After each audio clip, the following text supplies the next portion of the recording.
Atacante do Palmeiras, Dudinha. O clube informou através de nota que a jogadora realizou exames e foi constatado um cisto ovariano. A atleta foi submetida a um procedimento cirúrgico realizado de forma robótica para acelerar a recuperação. E nós aqui do Elas com a Bola desejamos uma ótima recuperação para ela. E para falar sobre esse assunto agora, temos uma entrevista sobre a saúde das atletas. Nós recebemos aqui a ginecologista do esporte, Natália Gomes. Seja bem-vinda ao Elas com a Bola, Natália. Grande prazer falar contigo. Obrigada por ter aceitado o nosso convite. Agora, a gente ouve falar muito sobre cisto, né, no ovário. O que é exatamente o cisto no ovário? Como é que é diagnosticado? E conta um pouquinho mais pra gente. Bom, primeiramente, boa noite a todos. Agradeço o convite. Bom, o cisto ovariano, ele, naquelas mulheres que não usam nenhum método anticoncepcional, hormonal, são normais, né? Então, todo mês a mulher ovula, ela tem período fértil e tem formação de cisto nos ovários e é dentro desse cisto que vai ter o óvulo, né? Então, no período fértil, esse cisto se rompe e libera o óvulo para a trompa, né? Para, eventualmente, uma futura gravidez. Então, o cisto em si, em grande parte das vezes, ele é benigno, né? Mas, eventualmente, ele pode crescer, né? Tomar proporções maiores, com risco de torção, muitas vezes, do ovário. Então, nesses casos, precisa, sim, acompanhamento e, eventualmente, sim, uma cirurgia, dependendo do tipo de cisto. Entendi. Oi, Natália, boa noite. Olha, eu gostaria de falar com você sobre um assunto que judia das mulheres, né? E que muitas vezes é tratado como um drama, né? Que são as cólicas, as alterações de humor, enfim, tudo que envolve o ciclo menstrual e que são questões que interferem diretamente, né, na qualidade de vida. No caso das atletas, interferem na performance. Então, eu gostaria que você trouxesse pra gente como é feito o seu trabalho em relação a isso, se existem formas de amenizar esses sintomas e de que não interfira tanto na performance, porque uma atleta, por exemplo, não tem como deixar de treinar durante todo o período do ciclo menstrual, por exemplo. Exatamente. Então, assim, é importante pontuar, né, e dizer que a atleta, acima, né, de ser atleta, ela é uma pessoa, uma mulher que precisa de todos os cuidados gerais, e tem algumas especificidades, né, em relação ao ciclo menstrual. Então, algumas atletas esportistas, elas podem ter impacto, né, sofrer influência negativa do ciclo menstrual, principalmente por cólica, por TPM, né, então sentir cansaço nessa fase de TPM, dor nas pernas, entre outros sintomas, e que podem atrapalhar tanto o treino, competição, impactando na performance. E, além disso, sangramento também. Então, o sangramento menstrual, quando ele é exagerado, aumentado, no sangue a gente perde ferro também. E o ferro, para as atletas, né, para as esportistas, é fundamental para a performance. Então, com um sangramento aumentado, eventualmente ela pode ter uma queda de performance. Então, quando a atleta passa por um ginecologista do esporte, né, uma ginecologista com área de atuação em ginecologia do esporte, a gente tem um olhar individualizado para essas mulheres, né? Então, entender quanto é que influencia, porque nem todas as mulheres têm influência negativa do ciclo menstrual. Eu gosto sempre de falar, porque às vezes o ciclo menstrual é visto como um vilão e nem sempre é.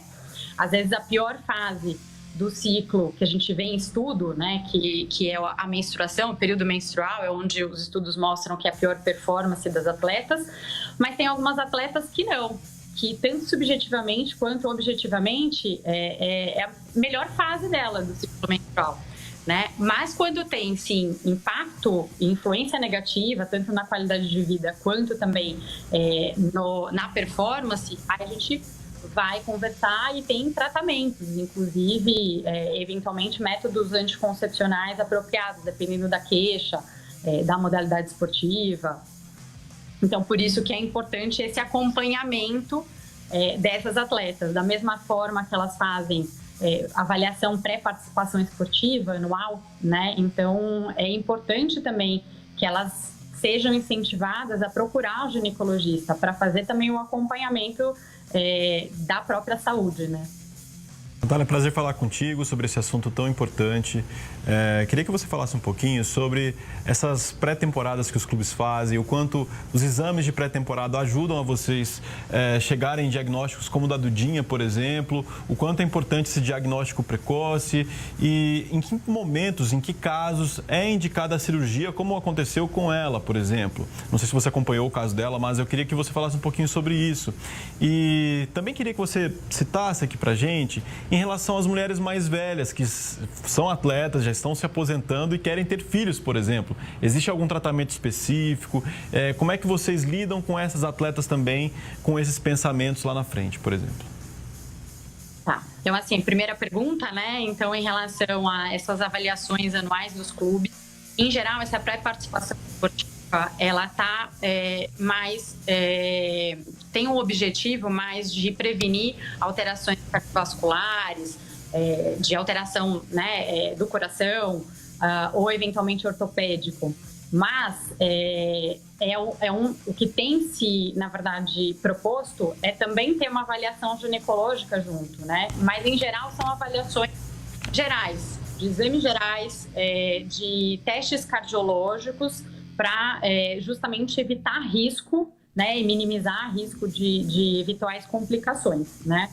Mas não tem, a princípio, uma visão ginecológica ou exames ginecológicos que são feitos, embora sempre a gente peça, né, a gente oriente e tenha também esse acompanhamento ginecológico. Então, assim, da parte ginecológica, esses exames de pré-participação do clube, quando não tem um ginecologista, né, também trabalhando junto, muitas vezes são exames gerais, assim, mais focados na parte cardiológica e ortopédica, né? Agora, em relação à segunda pergunta, Dudinha, na verdade, particularmente eu acompanhei de perto o caso dela. No caso dela, o cisto ovariano, ele era muito grande, né? Então, tinha algumas características e tinha que realmente ter indicação de fazer a cirurgia para a retirada desse cisto, né? E foi indicado a robótica, né? Foi o Dr. Carlos Eduardo Godoy que fez, por intermédio até do clube. Por quê? Porque o pós-operatório, a recuperação, ela é muito mais rápida. Pensando nas atletas que elas têm que voltar, né? E querem voltar a modalidade mais rápido, então é uma cirurgia que, quando possível, bem indicada, ela traz muito benefício. Então, eu queria saber justamente sobre isso, em comparação à cirurgia robótica e à cirurgia convencional, quais são os benefícios da robótica? Quanto tempo dura uma recuperação convencional e quanto tempo duraria, por exemplo, uma recuperação de uma robótica? Então, existem alguns tipos de cirurgia, né, ginecológica. Uma é aquela aberta, então é como se fosse uma cicatriz de cesariana, né? Então, o corte, ele é muito maior da pele, do subcutâneo, enfim, né, dessas camadas. Então, geralmente tem mais dor no pós-operatório e a recuperação é um pouquinho mais lenta. Tem a videolaparoscopia, né, que são cirurgias, é uma cirurgia que também tem cortes pequenos. A recuperação é mais rápida do que a convencional, do que a gente chama essa aberta, né?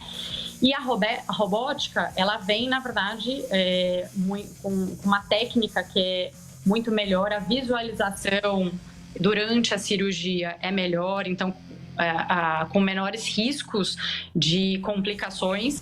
E, óbvio que, pelos cortes serem pequenos na pele, isso leva a uma recuperação mais rápida. Então, cortes abertos, né, que a gente chama de laparotomia, geralmente a recuperação são 30, 45 dias, pelo menos, muitas vezes, né, em alguns casos até 60. Agora, com a robótica, isso é muito individualizado, né? Depende da recuperação da atleta, né? Do paciente, mas muitas vezes em 15, 20 dias ela já começa a voltar de forma leve, né, a praticar exercício e fazer exercício físico e eventualmente a modalidade. Vai aos poucos, de forma gradual. Muito bem, muito obrigada pela sua participação aqui com a gente, doutora, pelos esclarecimentos. Esperamos você numa próxima ocasião para falar mais sobre saúde do esporte, né, das nossas atletas. E muito obrigada pelo seu tempo disponível aqui com a gente. Vamos acompanhando o caso da Dudinha e atualizando com vocês com todas as notícias.